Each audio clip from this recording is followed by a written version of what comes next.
Hello and welcome back to the Transfer Flow. And on today's episode, we are rebuilding Newcastle, helping them do what they've struggled to do so far this summer. We look at the new signings, talk about how they should approach finding some strikers and what we think of guys like Samu Aghehowa and Mika Biereth. We also take a look at the midfield and how they can diversify their options. And finally, we make our predictions for their season ahead. That's all on today's episode of the Transfer Flow. Okay, so with the season approaching, we're going to try and squeeze in a rebuild or two before games start taking over the newsfeed. And to help me go through this Newcastle rebuild today, we've got Hayden Van Brewer. How are you doing, man? Yeah, really good, Patrick. I'm excited to talk about the team that we're talking about today. The season is right around the corner. I think as that starts to happen, I'm just so excited for it. So yeah, let's get to it. Well, the good thing about Newcastle, I guess, is that because they have notably flamed out on a bunch of targets, it feels like we're in as good a position to rebuild them now, a week before the season starts, as we would have been a month ago. Now, obviously, they have done stuff. You know, Elanga came in for about 55 mil. They've got Ramsdale in on a loan to buy. And now it looks like Malik Chow is in as well for about 40 million euros, I think. And these signings, I think, are all good. Like, these are all fine. Like, I think Elanga is a bit too much. I think Chow as well is maybe slightly too much, but like it's fine. And these are good players, and they're the right age profile. Where are the remaining issues?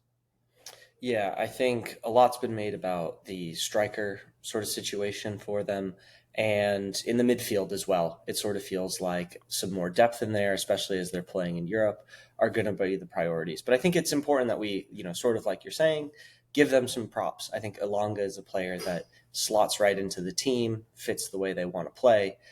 Malik Chow coming in as a center back is really important. They've got a lot of old guys there. Dan Burn, Fabian Schär, both sort of on the other side of 30. And so I think it's really important that they started to refresh those areas.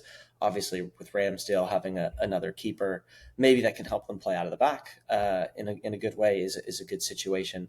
But looking kind of around the rest of the team, I think especially in midfield and up front with their attacking options, there's still a need for some depth. Mm-hmm. Obviously, I think a lot's been made in sort of the media about them missing out and trying to sort of put pressure on this team that is Europe chasing. But also, there's still time left in the transfer window. I think the team itself is really robust and is clear on what they want. And so hopefully they can address these areas and come into the season looking really strong. And this is the thing. I mean, we might as well go straight to striker. But one of the dangers, right, of waiting during the summer is that all the good targets might go and then you're stuck with, second tier guys. But actually, there are still quite a few interesting striking options available. No, we've obviously seen Liverpool have gone and got a striker. Now they might try and take Newcastle as well, but they have got a striker. Manchester United have gone big on Šeško. Arsenal have gone for Gyökeres. We've seen these moves happen. And as a result, it feels like there are a few people available on the market who Newcastle might have reduced competition for. Now, obviously, the big question is, does Isak go or not? But whether he does go or not, they clearly need another forward. Callum Wilson is gone. He's off to West Ham. And to be honest, he wasn't playing for them anyway. When they're targeting this forward, do you think that they should be looking for somebody Isak-like? Like, that seems like it was the plan with Ekitike, right? Here is the guy who looks like the next kind of Isak off the production line. And obviously, any striker they sign is going to get compared to Isak. But is it wise for them to get locked into this particular kind of shape of striker? Or would you, if you were in charge at Newcastle, just be looking for the best striker available? I mean, what traits should they be prioritizing here? Yeah, I think in terms of how Newcastle sort of looks, like Isak is a bit of a unicorn profile. He's this guy with this sort of winger-like smoothness and dribbling and ball control that also has the sort of willingness to run and stretch the game, to come to feet, this sort of like ability to make the game in different ways from a striker position, as well as being a guy that has consistently scored goals in his career. So yeah, Ekitike, I think we spent an enormous amount of time on this podcast talking about the way that he's involved in different phases of the game. He can bring teammates in and set them up as well as be a really large physical presence in the box, even if he's still learning how to maximize those traits, right? And so seeing the Ekitike one for Newcastle sort of made a lot of sense as sort of an obvious heir. But at the same time, I don't think the Eddie Howe system definitely needs that kind of player. And when we look at a Callum Wilson or the other profiles that they've used, I think it's pretty clear that they're happy to have different profiles of strikers to vary their game. And that for Newcastle, the pressing, the running work that these players have to do, I think they're going to look for someone who's pretty robust physically, that offers that real physical sort of threat, and doesn't necessarily offer them all of the things that they get from Isak. I think they'll prioritize the sort of fit within the rest of the team, the fit within their defensive shape and the athletic profile before they before they prefer to go for the characteristics that makes Isak so special. I think those are like more in the nice to have, or, sort of extra bonus, but especially while they still have Isak, taking a guy that has all of that to then sit behind him, it's a little bit tricky to get that guy in before Isak moves. And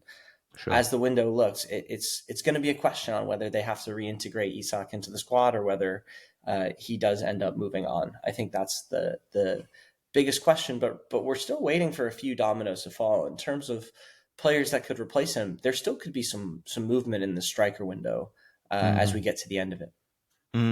Okay, so cards on the table. I mean, I still think that Jackson is the best option for them.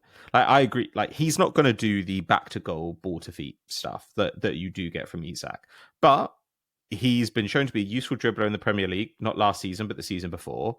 He gets reasonable shot volume. He's quick enough. His movement is good. His expected goal and assist numbers are excellent, and he can do the channel running that Isak does. I'm kind of okay with not getting the other stuff, because if you're going to get that player, then he's going to cost Isak money. Who else do you think is out there though? Like, as we say, we've talked about some of these guys to death, but there are guys now like Samu Aghehowa, who spent the season in Portugal, having been in Spain beforehand, who now is being linked to Newcastle, and he would fit the profile that you're talking about. Like, he is a big physical presence. He's also quite a bit younger than some of the options we've been talking about. Yeah, I think Samu is sort of a really exciting option for them to be looking at. I think a lot has been sort of made of like, well, is he, maybe not technical enough to do this kind of role and job? But I think the rest of the profile fits really well. And so when I talk about them maybe sacrificing a little bit of some of those characteristics and diversity of style that Isak has, that Samu ends up being a bit more what they're looking for. That Nicolas Jackson ends up being a lot of what they're looking for. If they can find the right price and situation in that way for Jackson, I think that's a really fun fit. I think Eddie Howe could be keen on that. And then the Samu one, I think the other options that I sort of think about is sort of like, how is the situation with Isak, and like what other dominoes could fall. We've sort of talked about Sorloth. Is he going to be a fit for Atletico or not? I mean, again, he's had another preseason there. Depends on what that situation could look like. And they've just brought in Raspadori as well. So what is the plan? Yeah. Could be some more movement in Serie A. I mean, I think with Roma, Dovbyk might not be the guy that fits in for the Gasperini Roma project. I'm not really sure. Again, with Gasperini, he's a flexible coach, but it feels like once he finds the sort of profile or one or two of those frontline attackers, that the rest of the pieces sort of get moved quickly so that they can fill out the rest of that shape. I don't know if he's the right one in that shape, but again, he's like, I think kind of around 27, turning 28 this next year, I believe. Sure. He could be a profile that ends up being interesting. But again, Samu and Nicolas Jackson, in terms of fitting the physicality that they're going to want from the role, it makes a lot of sense right off the bat. Well, I mean, the thing is, they need two forwards though now, don't they? I mean, they've been trying to get this Vista thing done. But the money on that seems to be creeping higher and higher. And my attitude always was that unless you're going to get him for a very reasonable fee, I don't necessarily want to bring someone in at his age, even though I think he's peaked quite late. So maybe you think he's going to have a longer tail there. But to me, I'm now trying to think about the strikers as like a package. Like if we want to go and get two guys, you want them to maybe offer different things. And Wissa does give you that guy who's just capable of getting on the end of chances, like bundling things home, good in the air. Maybe the other guy, you do want more of a ball to feet guy, but I'm not really sure how many of those there are around. Like the other guys we've got on our list here, there's Openda, but I wonder if Openda, I think he may just be not physically imposing enough for Newcastle when you look at who they've targeted. The other person who you had was Mika Biereth, and he isn't that kind of player either. Again, 22 years old though, and his numbers last season at Monaco are bananas. But the question is, how much do we trust them, and how good a fit do we think he'd be? Yeah, in terms of this, like when we're talking about signing a couple strikers, I think I made the point to us, to you and Rishi beforehand that like if they had done a Jonathan David like right Mm-hmm. off the rip when he was sort of available and posturing to leave, that like that could have really eased some of the things because they know they'd get a kind of good age player that offers the sort of defensive work that they want, will give them a threat in the box, and has sort of enough of the traits, right? So I think it's sort of like some of the challenge here is that we think that the sort of other first options, while not going to be Isak and missing on Ekatike, that there are other good options there that they could get in and have a fit. But then finding that second player that also fits is going to be a little bit of a tricky one. Again, if we look back and they get Jackson and Wissa in, I think we're going to be like, that's a pretty good way to go about it. We'd probably feel Sure. pretty keen on it. But yeah, it's still a little bit up in the air, I think, in terms of how they sort out that second profile, which in a weird way might be harder than the first, because like we're saying, I think we've even seen like a little bit of drama around Alvaro Morata sort of leaving after the Osimhen transfer. Like there could be some late striker movement as teams go, you know what, we've had a bit of preseason.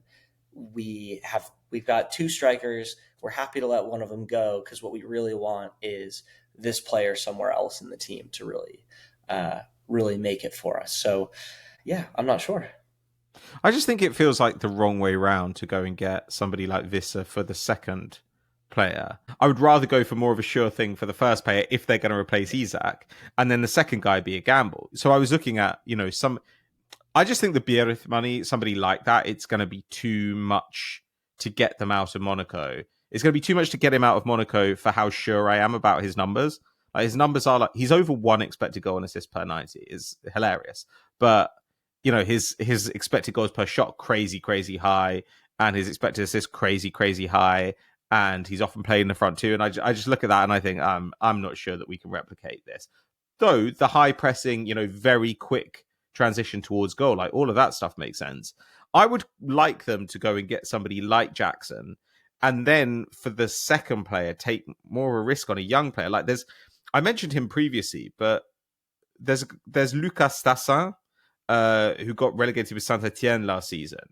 And he's been linked with Lens. He's been linked with Wolves and West Ham as well. But he's 20 years old. He got 16 goal involvements in Ligue 1 on a relegated team, like 0.5 expected goals and assists per 90, 6 feet tall, pretty quick, loves to run into the channels, likes to play, those little reverse balls for wingers running in. Like, I look at a guy like that and I'm like, okay, shot volume is maybe not quite there, but crappy team. He's very young. Who knows? Makes up for it by channel running and a bit of creativity. Available for supposedly about 20 million euros. Like to me, that feels like the kind of move that I would want to target as my second choice. Somebody who could potentially blossom into a star, rather than we're going to go and get somebody really good. We're going to pay like a fortune for it. Just even if you go and get Samu, who's a bit more of a project, I guess you could say, okay, well, we get a couple of years from Wissa, during which time Samu can bed in. But I think I'd just rather do it the other way around, because Isak is such a huge loss for them, and they've got Champions League this season, and it's going to be a tough league to continue to make the top 4, top 5 every season. Yeah, definitely. I think there's gonna the way the team has played this sort of past year is I think there's a question on can they get either more goals or more creativity out of midfield as a way to sort of subset this. Like Yeah. we sort of talked about what are the needs here, but it's sort of an all around like attacking need for this team to continue to raise its level. And that's, I think, the biggest challenge. I think what we've sort of seen from this Eddie Howe team, this evolution from him as a coach, is the robustness in which they defend, that they're well drilled. They can defend against a lot of different types of attacks. But like the question is, can they take their offense to the next level, especially as we anticipate that more teams might sit in against them? And that's where kind of deciding on the striker, like a lot of these things that we're talking about, I'm actually okay with a lot of them. I think there's actually a number of good options. Some of the challenge with the Isak stuff being so public is that teams are going to maybe try to hold them ransom a little bit on the price.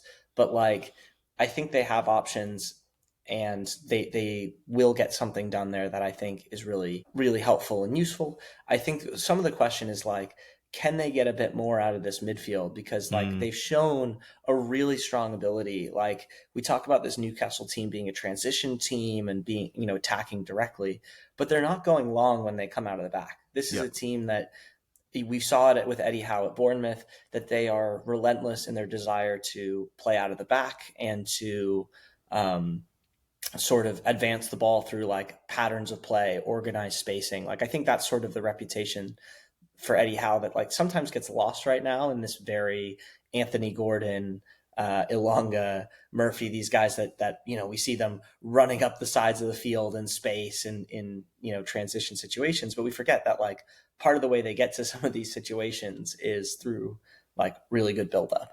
So I think like, can they continue to do that without sacrificing too much in that area or their defensive robustness to add a bit more playmaking in the midfield? Yeah. At which point, like the striker profile stuff, like I think they can find a good blend. I think there's enough open in the market within their sort of price range that they can find a good blend in the striker pool.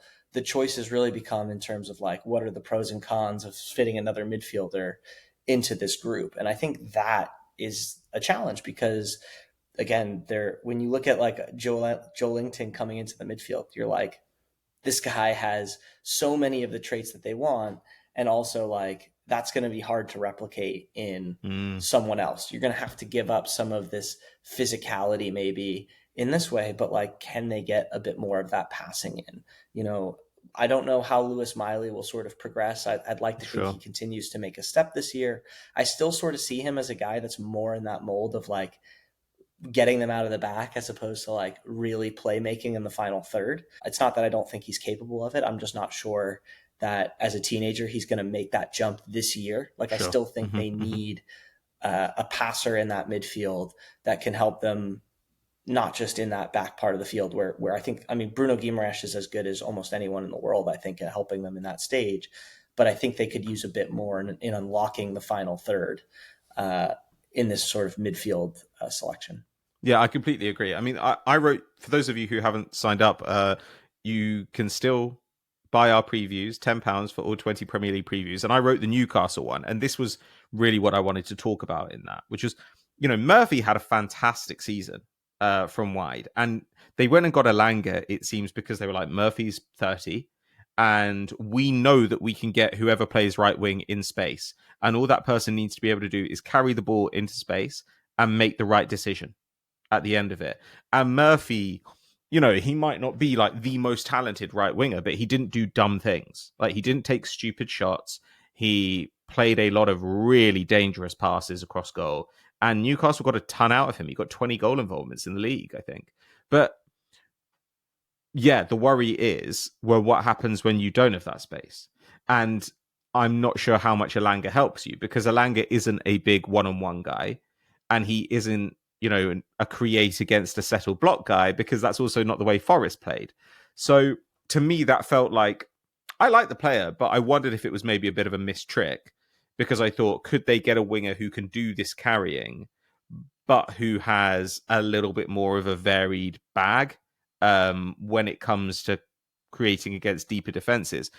This is my concern. This is like maybe my primary concern with Newcastle, which is, if you want to be up around the top of the Premier League table every year, you've got to be able to break down deep and mid blocks. You just have to be able to do it.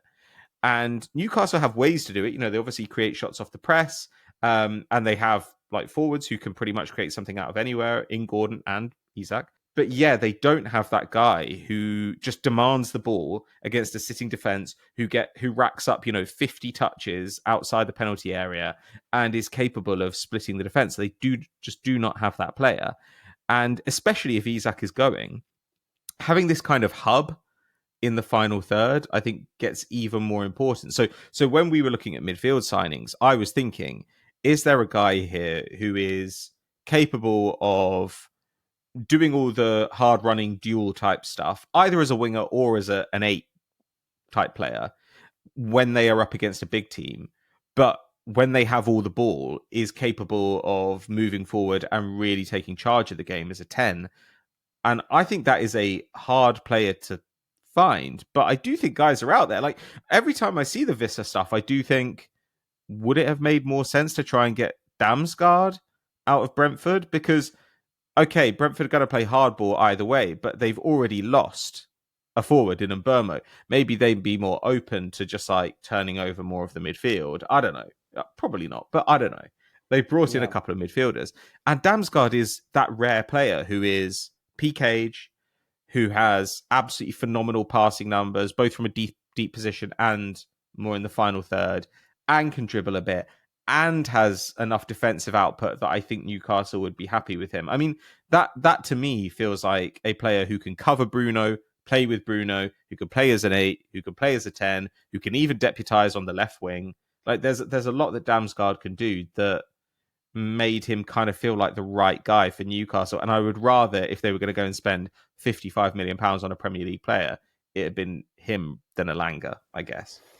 Yeah, it's a tricky one, because I think Elanga, to maybe the other side of it, I think Elanga will slot right into the starting lineup. Sure. Yeah. Whereas, like, if you sign Damsgaard, I'm not sure he's necessarily like in the lineup on day one. Like, I don't think he's taking Tonali's spot. He's not taking Bruno's spot.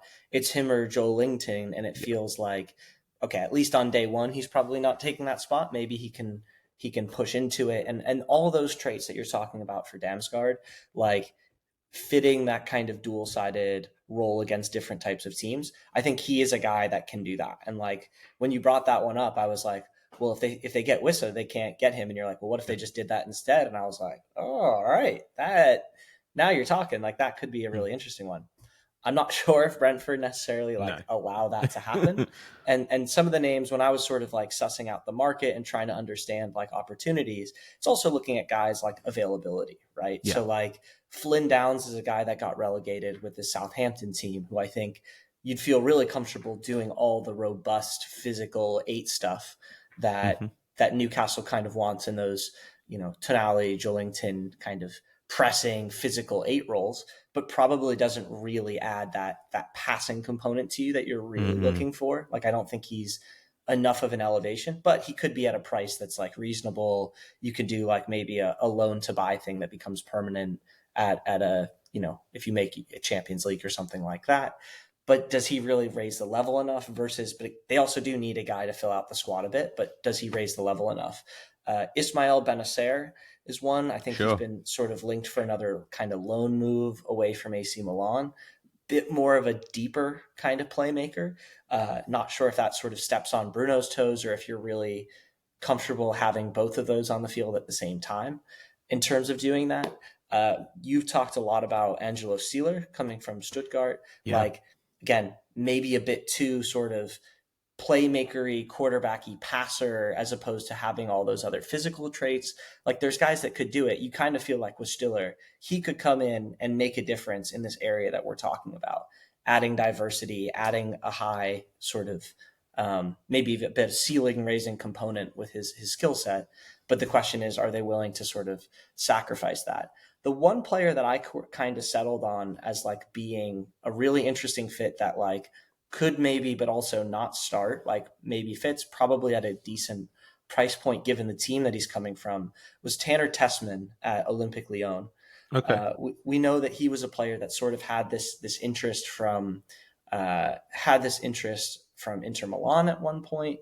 He's a set piece taker. I kind of think that he's a guy that would offer something different, maybe a little bit more,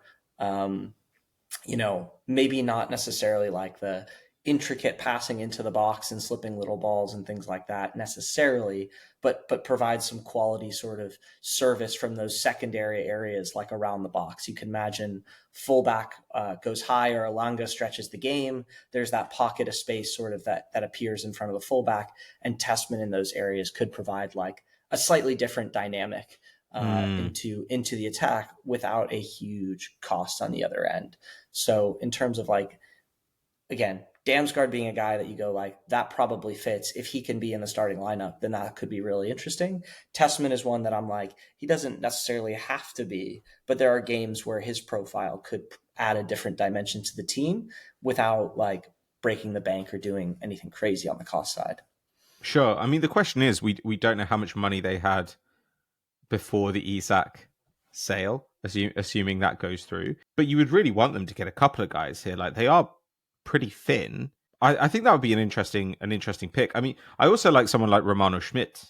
Like, that's a player from Werder Bremen. He's 25 now, so, is a super club going to come and take him? Like, probably not. But you can definitely get him out of Werder Bremen, and he is another great progressive passer, but picks up a lot of fouls, picks up a lot of loose balls, plays the ball into the penalty area a lot. I think he was 8th last season in Europe for passing into the penalty area per 90. So that is just somebody who can move the ball into the right areas again and again and again. And that to me, Schmidt is a little bit more, he's much more of an attacking midfielder than some of these guys we're talking about, right? But he's good at moving in broken play, and he's good at driving the team forward. And that is still going to be what Newcastle are trying to do, right? Like, ultimately, the passing around the back that you talked about, it is done so that they can create grass for these attacking players to run into. You were saying before we started that if we look at Newcastle's data, that they don't really spend any time in the mid block at all. Like, when they either press high or they're in the deep block and then transitioning. Is that right? Yeah, that's really what it looks like, and they're good when they press in high block, especially. Like, I think they're one of the strongest teams in like suppressing opponent shots from that. So they're good when they do that. They're this sort of transition team. We've talked a lot of this year about Fulham, Nottingham Forest, these sort of quote unquote Portuguese mid block teams that like to control that space in the middle of the field.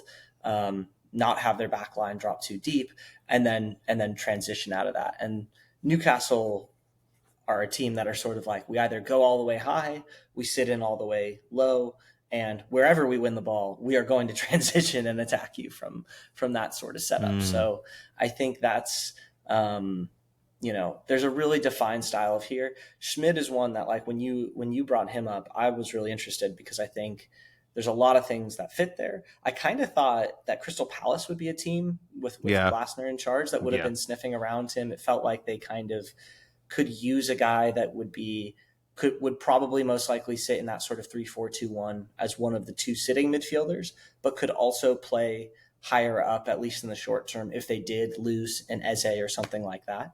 So I just sort of, like, in my head assumed that was going to happen. When you said Newcastle, I was like, yeah, that fits really clearly as well, in terms of what they are looking to do. So, well, the other thing is, I mean, again, like, you can try and solve this position with players in different spots. So I was also looking at Kamari Doumbia, who was at Brest last season and came up with Reims, and he's not like a final ball player. Like his expected goal and assist numbers are largely powered by his own shots, right? But he's got that huge defensive work rate and completes a bunch of dribbles in the middle of the park, has a really big engine, and he's 22. Like, I would love to see Newcastle take a gamble on a guy like that, because then you have less of a problem that, okay, right now we love the three we have, because suddenly then you've got a teenager in Miley, you've got a 22-year-old in Doumbia, and the future of that midfield looks a lot more stable. But it would have been interesting to me, maybe they are doing, but if they explored for that second forward, something like a loan for like Kang In Lee would be interesting as well. Like, that's somebody who's capable of playing right wing, capable of playing as a 10 or as a centre forward, was a really big dribbler in his youth in Spain and a really creative passer. Like that's somebody who I imagine this Newcastle team could get a lot of value out of, because fundamentally, right, we talk about how these teams play, but Newcastle are going to have a ton more games this season, and a bunch of those are going to be in the Champions League, and they are going to need to have a more rounded squad, and they're going to need to have multiple different looks. And it just feels like my worry with their moves this summer is that, we're going to go and get Elanga, and maybe we'll try and go get Wissa. And I just thought, I think Newcastle are planning to play the same way this season. And that's fine, for that to be like plan A. But how do they play when things aren't like that? In a way, because then you are in the Arsenal situation, right? Where you're like, okay, well, we're, a stage or two ahead of where Newcastle are. But the problem we have now is that we can get really, really stale if we're not careful, if teams don't let us play the way we want to. And Arsenal have far better final third passes than Newcastle do currently. So my worry is teams start to sit in and they just, I don't know, they just pass it around the final third again and again and hope that Bruno does something. Yeah, you definitely don't want to get to like mid-October and be in a position where you're like, these things are happening to us in games where teams are stopping us, or they've sort of, really figured out our sort of plan A, and we don't feel like we have the options in the squad. And now we're sort of handcuffed a little bit until January to get these things solved, or to introduce something new. And then it always takes time to bed these guys in because they haven't had a preseason with you. Like, yeah, I think it's pretty clear. Newcastle have the core group still together, trained, disciplined, ready to go. Getting guys in early doors would have been helpful in terms of like integrating them right away. But I do think the market looks like there's going to be options for this team late to introduce guys that, even if they aren't immediate impact guys, to start the season and change sort of how that team looks, which I think we sort of imagine kind of as a group that they're going to be a team that's sort of in the like 5th through 8th range. If they get a few of these things in, have a little bit of depth and can pad themselves against injury, that they're probably closer to 5th or 6th. And if they aren't able to get these things over the line quick enough, or I shouldn't just say quick enough, but like have those solutions come that part of the season. Because like, even if they get in a guy right now who doesn't start for the first 4 or 5 weeks, is sort of being kind of bled in, plays in the cups, off the bench in the Premier League. But come that time, could that player be a solution when they start to face what we're presuming our teams are going to say, you have so much speed up front, we're just going to try to sit in a little bit and force you to like pick your way through us a bit.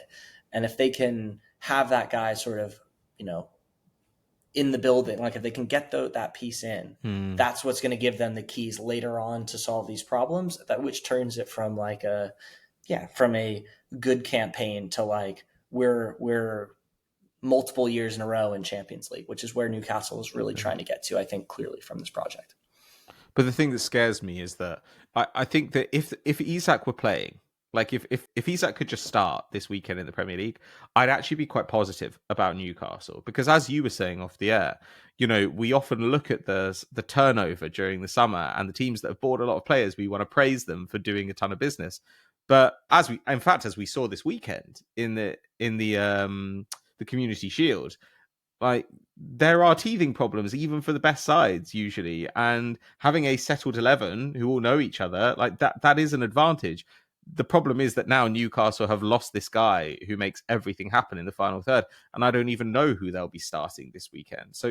So that now is a problem because they haven't got anybody in. Otherwise, I would say Arsenal have had a load of turnover, Liverpool have had a load of turnover, City, Chelsea, like all these teams around them have done a lot.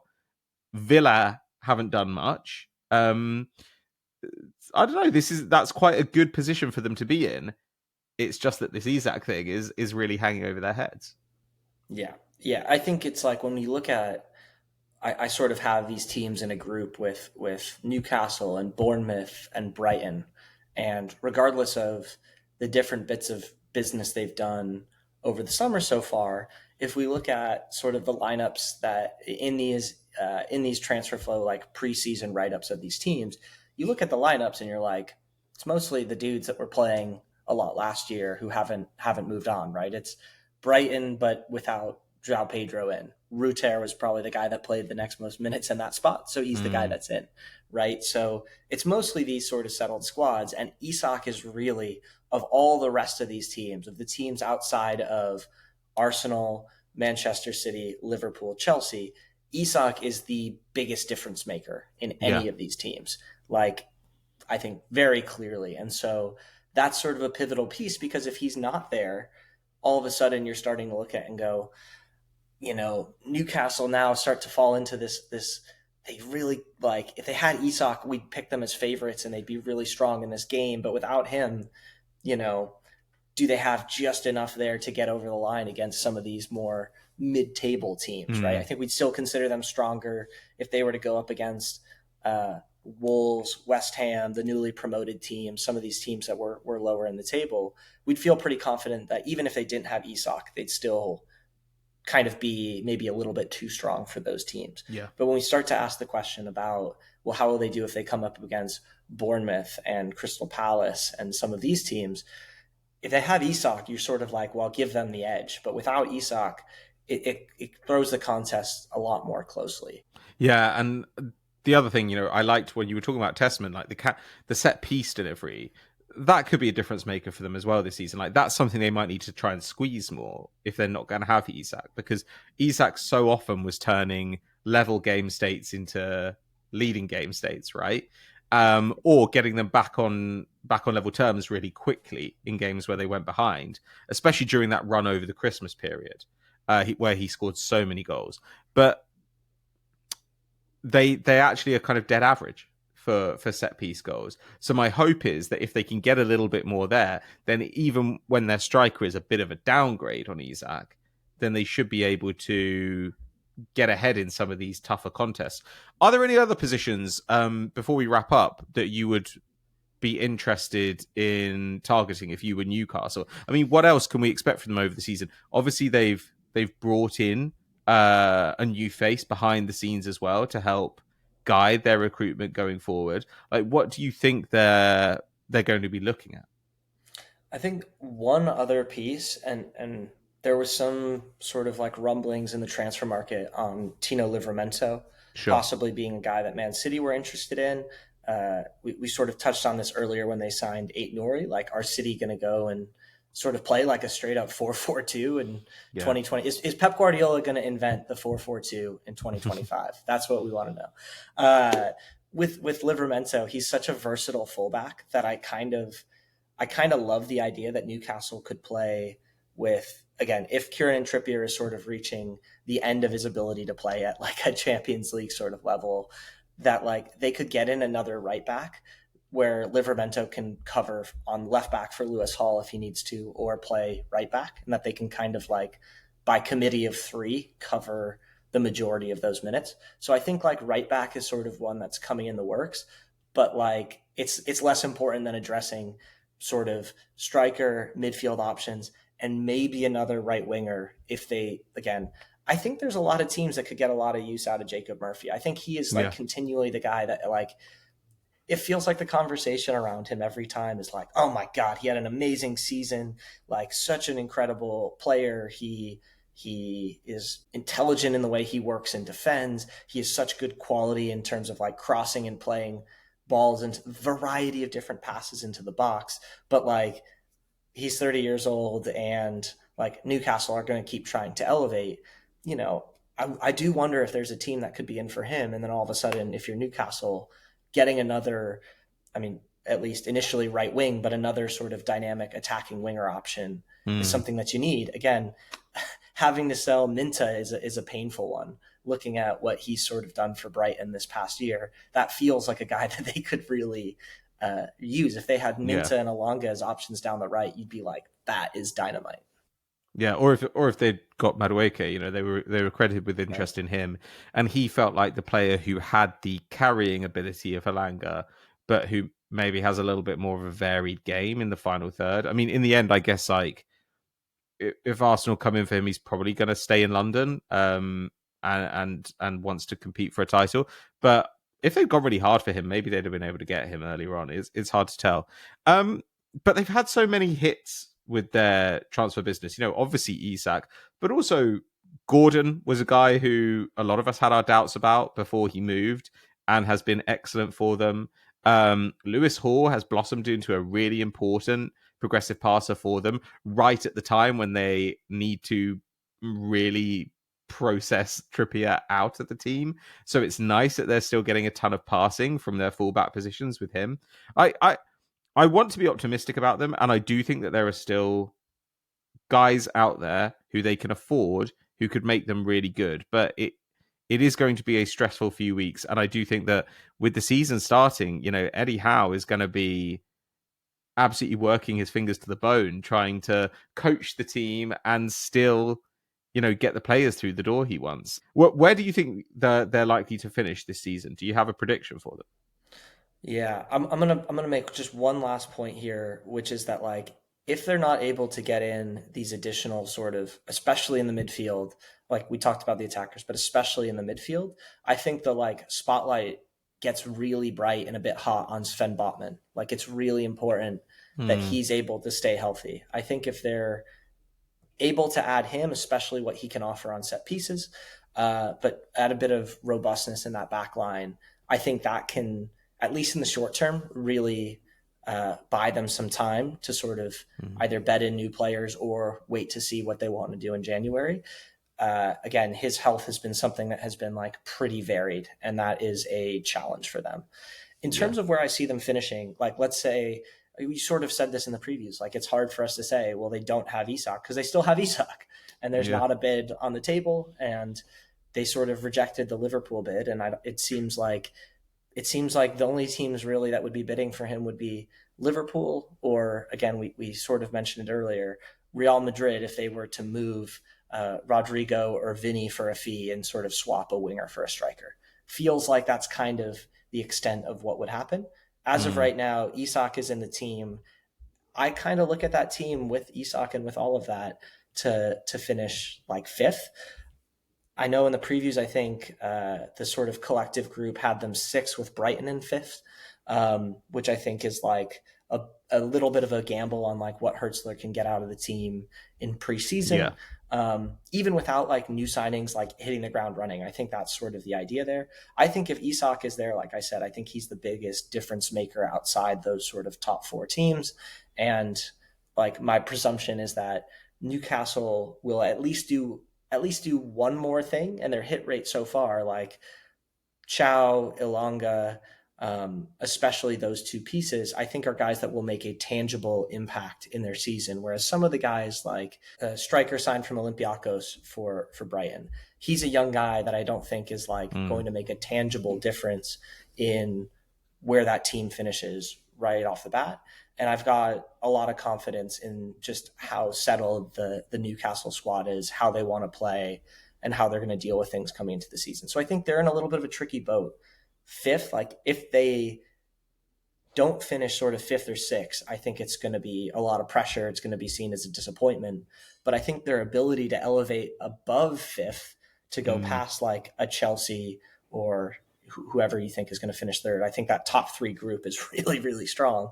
But for the ability for them to catch or surpass Chelsea is really difficult or really unlikely. So like I sort of see fifth as a sweet spot and sixth as being like, not, things can happen, it can be close and you're not unhappy with that, but lower than that is really not something that I think Newcastle would be happy with at all. I predicted them a little bit lower, I think, just because I think it looks like Isak will go, or if he doesn't go, it's going to take a while to reintegrate him, and also because of the extra games in the Champions League. But I also think that a season when Newcastle slip a couple of places could well be followed by a season where they're really, really good again once they've got all these guys, fully involved in the first team. I'm positive about Newcastle generally in the long term. But this season, I just have questions. The one thing is, I think people are maybe a little bit too down on the Isak situation. Like, obviously, if he goes, it'll be bad. But if he goes, it'll be for a crazy amount of money that Newcastle can get maybe 3 good players with.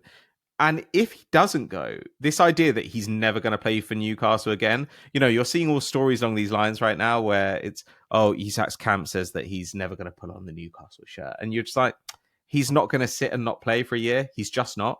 He will come back into the. We've seen versions of this in the past where guys have really angled for a move, haven't got it, have come back into the team, have even signed new contracts. Like that is something that happens. So I think that, there's a path to success with Isak or without him for Newcastle. And I just think, a few right moves this summer, try not to overpay for guys. But I think, the Sheshko thing in the end, the price for that got crazy.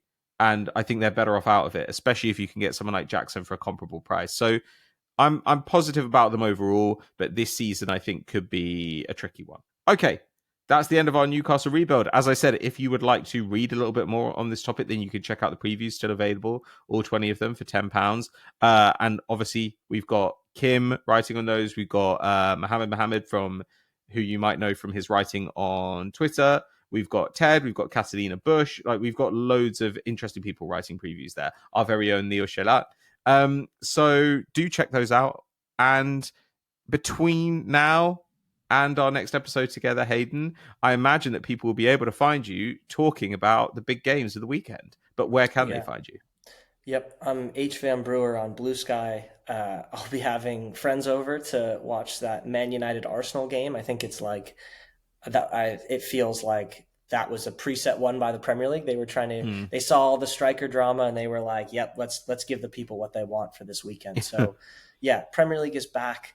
EFL's action is already underway and looking really exciting. I think it's not the main focus here, but Championship and League One have some really good storylines as well. But it's so exciting to have the season back, and I can't wait to talk with you more about it. Yeah, well, I'm actually going to miss the first week of the season. I'm away. I'm in Copenhagen, so if I see you there, come and say hello. But thank you very much for being here, Hayden. Thank you to all of you for listening or watching. If you are watching us on YouTube, please do hit the subscribe button. We always are glad to see our subscriber number tick up. And if you're listening on a podcast app, please leave us a 5-star review. It really, really helps us. We will catch you later on this week as we prepare for the opening of the season. See you next time.